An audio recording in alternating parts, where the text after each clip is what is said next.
Halo pemirsa, kembali lagi di One News Sore Akhir Pekan.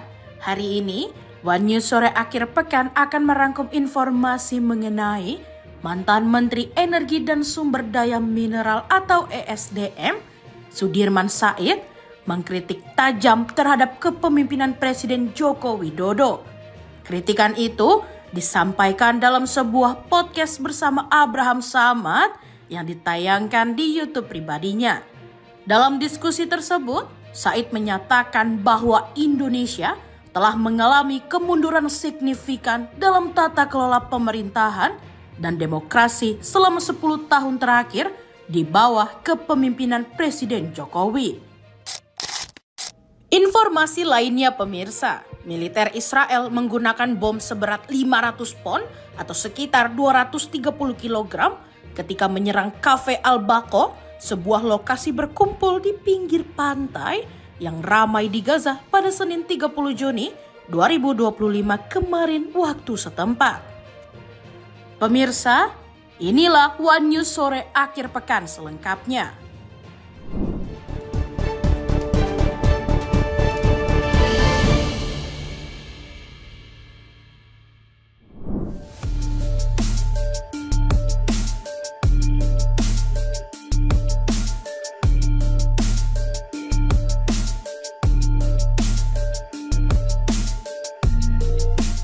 Mantan Menteri Energi dan Sumber Daya Mineral atau ESDM Sudirman Said mengkritik tajam terhadap kepemimpinan Presiden ke-7 RI Joko Widodo atau Jokowi.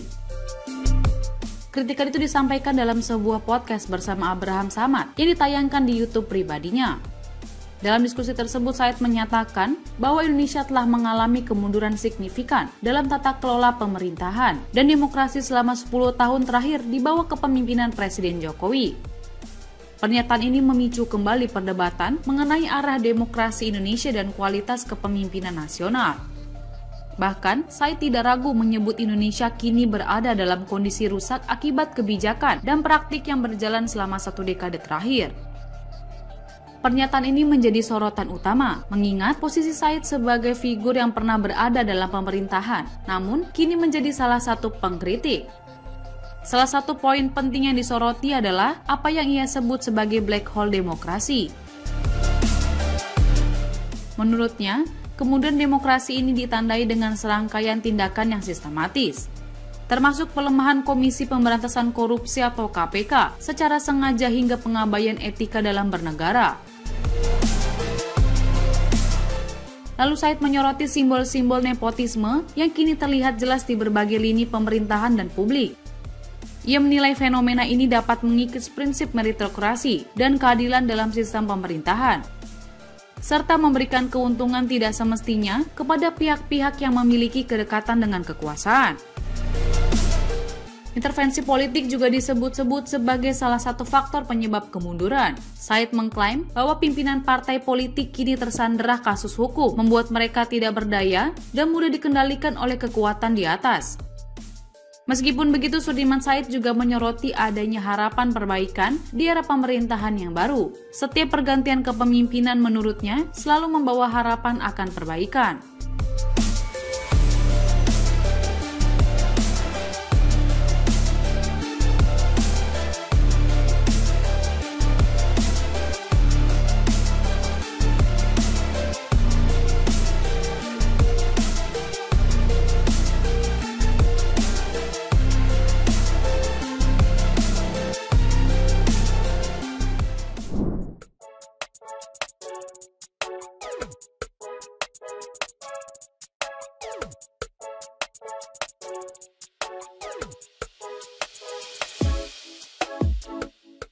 Munculnya surat dengan kop Menteri Usaha Mikro Kecil dan Menengah atau UMKM Maman Abdurrahman yang bertuliskan keterangan. Kunjungan istri Menteri UMKM Republik Indonesia membuat heboh masyarakat. Nama Agustina Hastarini, istri Menteri UMKM, muncul dalam surat edaran tersebut yang menerangkan bahwa dirinya akan melakukan kunjungan setidaknya ke 6 negara di Eropa dan 1 negara Asia dengan maksud bagian dari kegiatan misi budaya. Adapun kota-kota yang dijadwalkan dikunjungi istri Menteri UMKM diantaranya adalah Milan, Amsterdam, Paris hingga Istanbul. Dalam surat itu tertulis kunjungannya direncanakan berlangsung mulai tanggal 30 Juni hingga 14 Juli 2025. Sontak surat kunjungan tersebut menuai kecaman keras dari warganet yang mempertanyakan legalitas penggunaan fasilitas negara untuk agenda yang melibatkan keluarga pejabat, yang dalam hal ini istri menteri.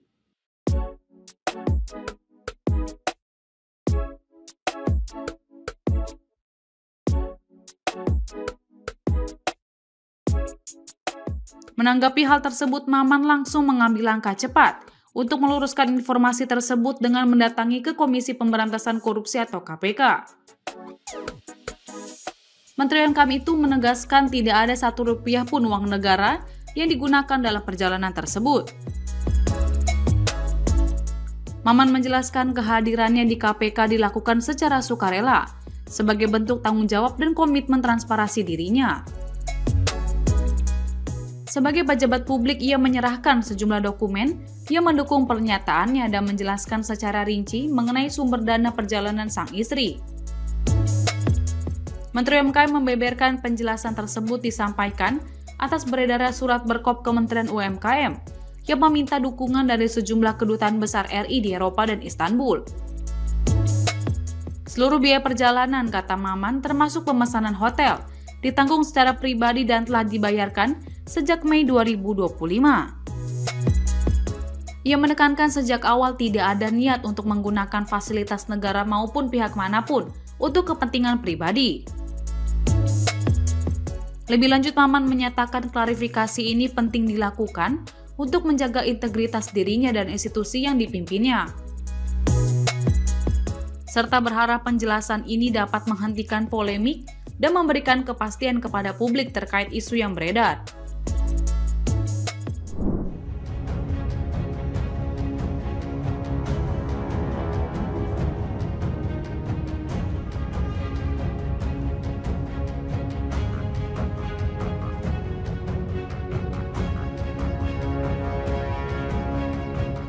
Pemerintah Provinsi Jawa Barat akan mempersiapkan sarana dan prasarana untuk mendukung rencana pengalihan program pendidikan karakter Gerbang Pancawaluya menjadi bagian dari kurikulum muatan lokal di sekolah-sekolah.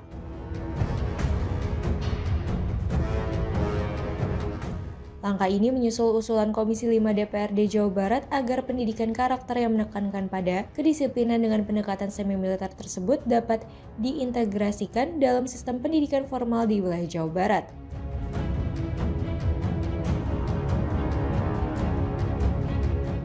Program ini nantinya akan melibatkan kerjasama dengan TNI sehingga seluruh siswa mendapatkan pelatihan kedisiplinan secara langsung.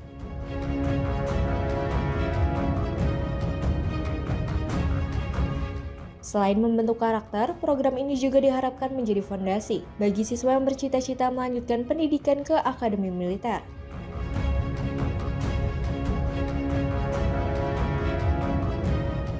Siswa yang telah mengikuti pendidikan karakter Gerbang Pancawaluya dinilai memiliki potensi besar untuk menjadi prajurit TNI karena dasar kedisiplinan dan kepemimpinan telah terbentuk sejak dini.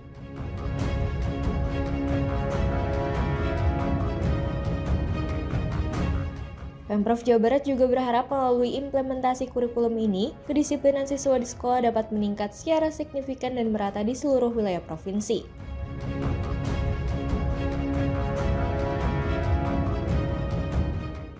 Terkait ada usulan pendidikan militer dialihkan ke Mulak. Oh, katanya kemarin nggak boleh. Ya baik ya. Jadi gini, sekarang ini kan kita bisa melihat gini, sederhana aja, jangan ngukur anak barak militer. Ya. Kita ukur anak-anak yang akan masuk akademi militer hari ini. Mereka itu kan sudah terbentuk tuh karakter sikapnya, padahal kan mereka hanya mengikuti seleksi dalam waktu beberapa bulan. Nah, kalau sistematika dalam pembentukan karakter TNI itu dibangun, di sistem pendidikan kita akan terbentuk. Saya kemarin melepas anak-anak yang pergi ke Jepang. Jumlahnya 750 orang, dididik oleh lembaga pendidikan, kan keterampilan. Kemudian ternyata kan sama juga, pembentukan karakternya adalah karakter disiplin militer. Sehingga memahami disiplin militer bukan disiplin ala perang. tetapi disiplin untuk memasuki pasar kerja. Karena pada akhirnya seluruh jejaring pasar kerja itu memerlukan disiplin. Nah, dengan disiplin terbangun pada anak-anak, nanti di jalan gak ada geng motor, nggak ada balapan, tidak ada yang merokok di sembarang tempat, tidak ada yang minum minuman keras, kemudian tidak ada lagi tawuran antar sekolah.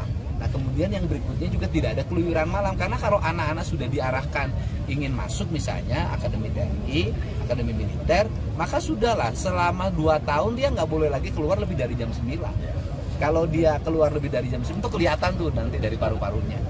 Jadi nanti di masa orientasi siswa, mohon diingetin nanti ke Dinas Pendidikan, di masa orientasi siswa baru nanti jajaran Kodam 3 Siliwangi, jajaran Polda ya sampai ke tingkat Polsek, kemudian juga kita kerjasama dengan TNI AL kemarin, dengan TNI Angkatan Udara juga, nanti tentara ini akan membangunkan semangat spirit disiplin, membentukkan karakter lewat sekolah-sekolah.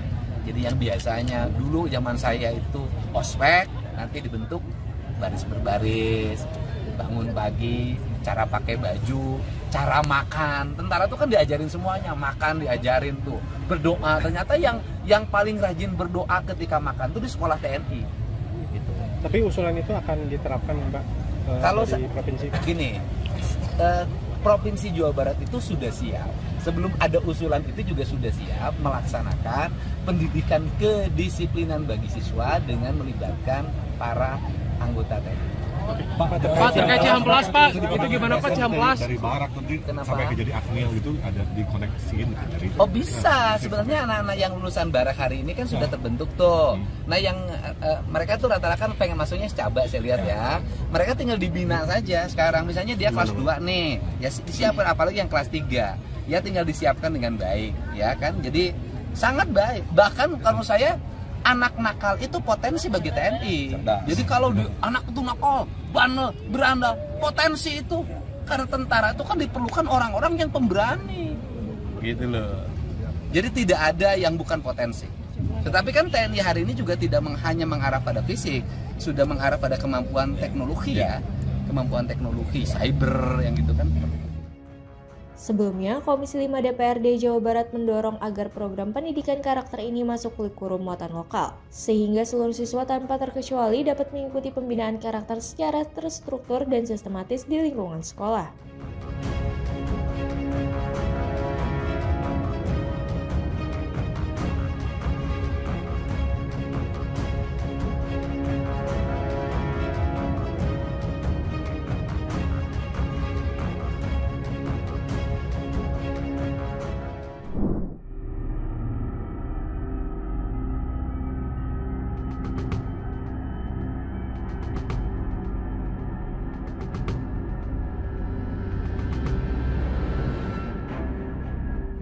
Militer Israel menggunakan bom seberat 500 pon, sekitar 230 kg, ketika menyerang kafe Al-Baqo di Gaza, Palestina.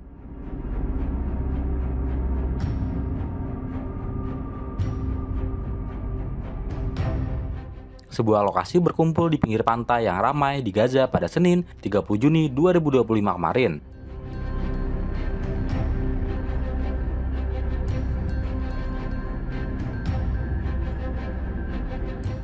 Menurut bukti yang ditinjau oleh media luar, bom itu menjadi senjata ampuh yang menyebabkan gelombang ledakan besar dan menyebarkan pecahan peluru di area yang luas.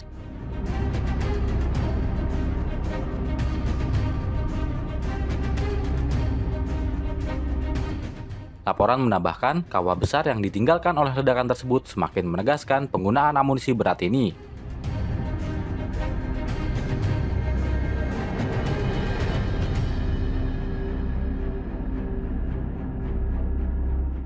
Petugas medis melaporkan bahwa antara 24 dan 36 warga Palestina tewas dalam serangan itu.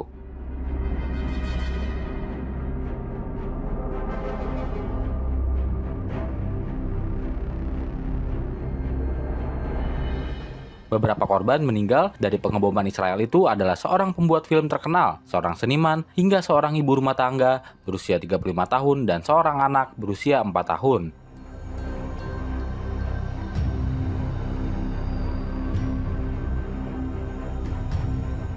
Para pakar hukum internasional mengatakan kepada The Guardian kalau penggunaan bom sebesar itu di wilayah yang diketahui dihuni banyak warga sipil.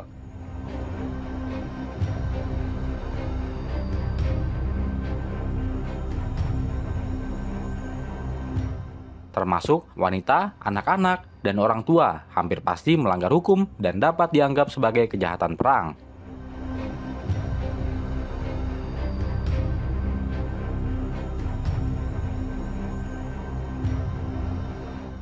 Berdasarkan Konvensi Jenewa, pasukan militer dilarang melancarkan serangan yang menyebabkan korban sipil yang berlebihan atau tidak proporsional dibandingkan dengan keuntungan militer yang diantisipasi.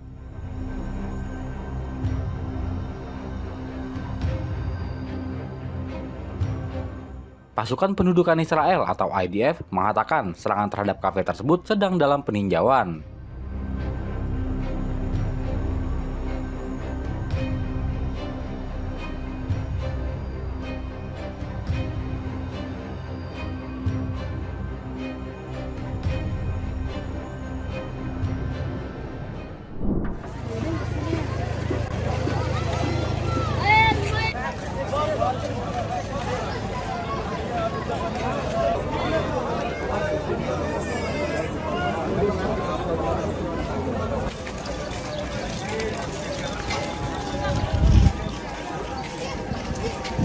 Kelompok Hamas pada Jumat 5 Juli menyatakan telah memberikan tanggapan positif terhadap proposal gencatan senjata di Gaza yang diajukan oleh Amerika Serikat.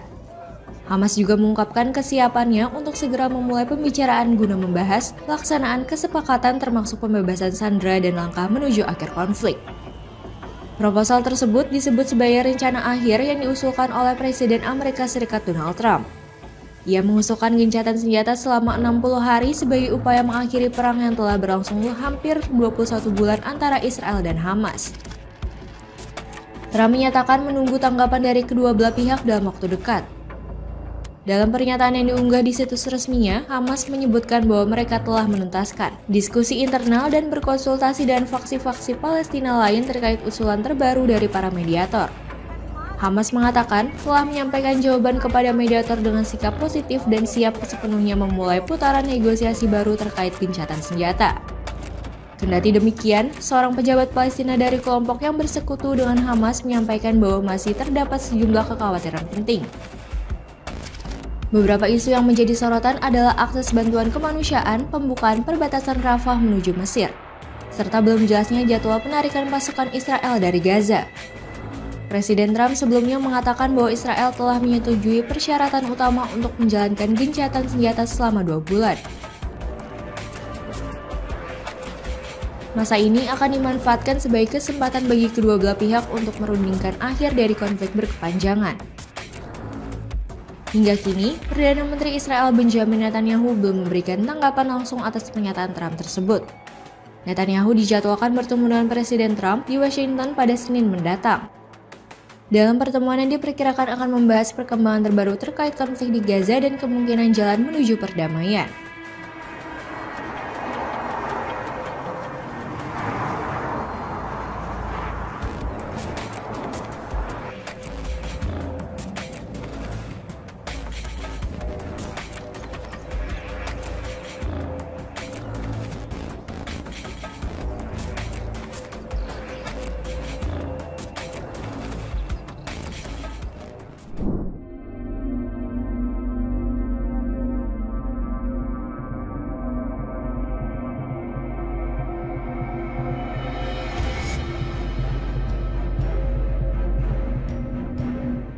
Di tengah perhatian dunia yang sedang terpusat pada konflik Iran dan Israel, Presiden Rusia Vladimir Putin justru diam-diam memanfaatkan celah geopolitik untuk memperkuat cengkramannya atas Ukraina.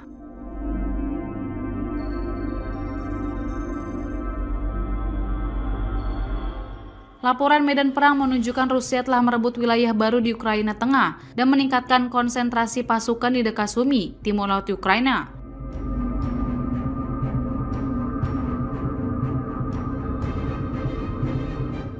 Menurut laporan AFP yang mengutip data Institut Studi Perang, pasukan Rusia merebut lebih banyak wilayah sepanjang Juni dibanding bulan-bulan sebelumnya sejak November lalu.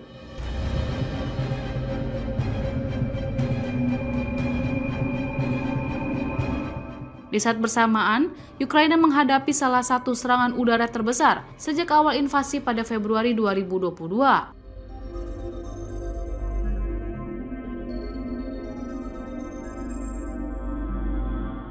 Meskipun kemajuan Rusia terkesan lambat namun konsisten.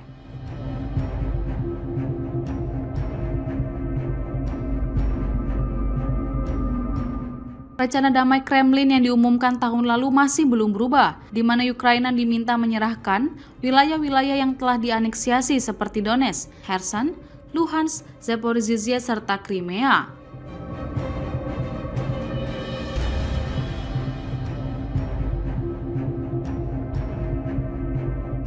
Selain itu, Kiev juga diharuskan membatalkan ambisi bergabung dengan NATO.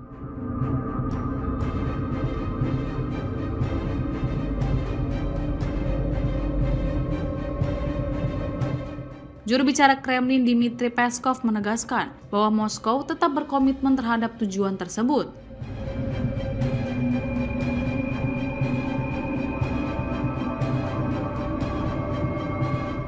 Analis menduga dengan adanya usulan dari Presiden Amerika Serikat Donald Trump untuk membekukan garis depan sebagai dasar negosiasi, Moskow juga sedang mencoba memperluas kendali sebelum kesepakatan damai diraih.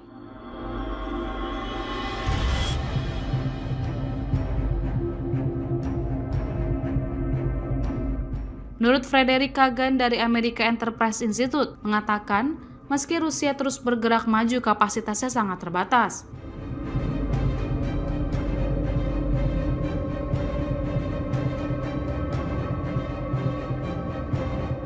Kendati begitu, Kagan juga memperingatkan bahwa Putin memiliki strategi jangka panjang, yakni mempertahankan tekanan sampai dukungan Barat terhadap Ukraina melemah.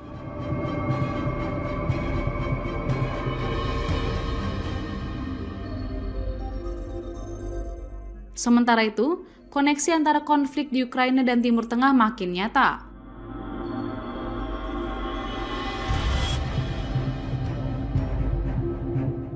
Rusia memperkuat aliansinya dengan Iran, mitra utama dalam hal drone kamikaze Shahid yang digunakan dalam serangan terhadap Ukraina.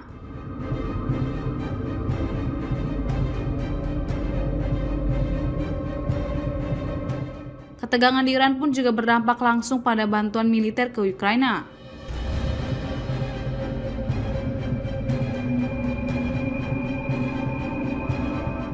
Pentagon bahkan mengalihkan sebagian sistem anti-drone ke Ukraina ke Timur Tengah untuk mengantisipasi eskalasi.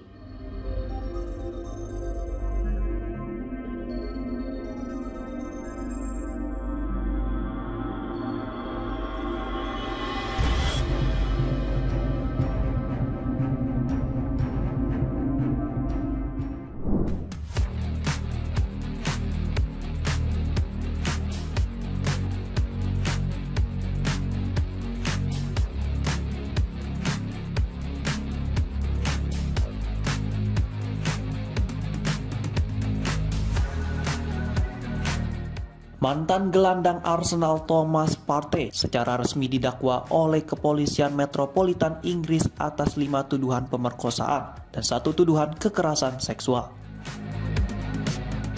Kasus ini melibatkan 3 wanita berbeda dan terjadi dalam kurun waktu antara 2021 hingga 2022.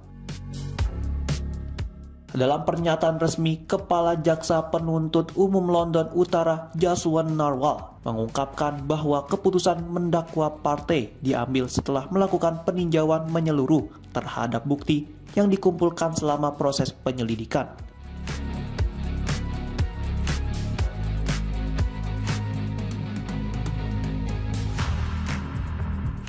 Menurut laporan dari berbagai media, rincian dakwaan mencakup 2 tuduhan pemerkosaan terhadap 1 korban, 3 tuduhan pemerkosaan terhadap korban kedua, serta 1 tuduhan kekerasan seksual terhadap korban ketiga.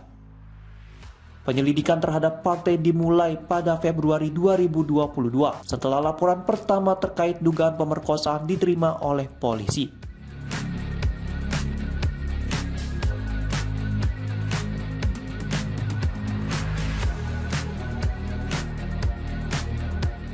Setelah proses investigasi dan analisis bukti, Kepala Jaksa Penuntut Umum memberikan otoritas untuk membawa kasus ini ke meja hijau. Dalam pernyataan terpisah, Kepala Jaksa Penuntut Umum menyebut bahwa Thomas Partey dijadwalkan menghadiri sidang perdana di Pengadilan Magistrat Westminster pada 5 Agustus 2025. Pihak kuasa hukum Partey, Jenny Wiltshire, menegaskan bahwa kliennya secara tegas membantah seluruh tuduhan yang dialamatkan kepadanya. Partey kini berusia 32 tahun, merupakan pemain asal Ghana yang pernah menjadi pilar penting di lini tengah Arsenal. Namun masa baktinya di Emirates Stadium resmi berakhir pada 30 Juni 2025 setelah klub memutuskan untuk tidak memperpanjang kontraknya. Saat ini Partey berstatus tanpa klub dengan dakwaan resmi yang telah diajukan. Masa depan karir sepak bolanya pun berada dalam ketidakpastian di tengah proses hukum yang sedang berlangsung di pengadilan Inggris.